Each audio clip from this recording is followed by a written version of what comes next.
Ćao dobri ljudi, dobrodošli u naš novi video. Danas je poseban dan za mene.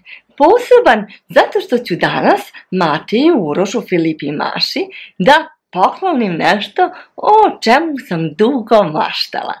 O čemu se radi? Dugo planiram da napravim majice našeg kanala.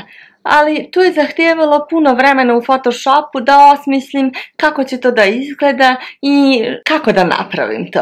I jednu noć sam sela, napravila sam 6 majici, pronašla sam odličnu firmu, poslala sam im sve šta treba da urade i sada da pogledate kako je sam proces stvaranja majici izgledao.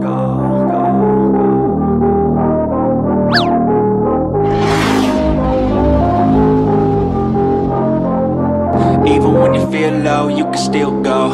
Even when you feel slow, you can still go. Even when there's no hope, you can still go. I never answer to no, man, I still go.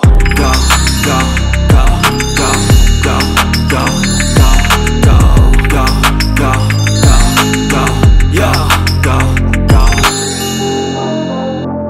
Majice su stigle, evo su tu pored mene. Tako da idemo da im damo, da vidimo reakciju i jako se radujem.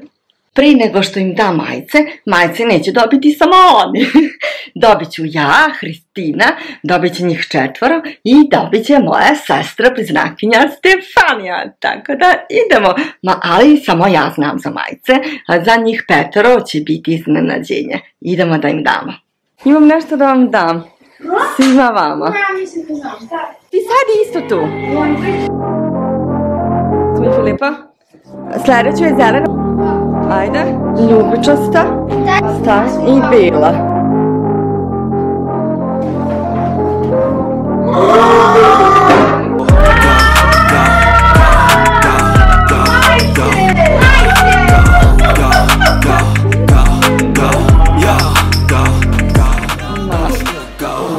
A zašto u pravu si? Kad misliš da možeš i kad misliš da ne možeš, u pravu si.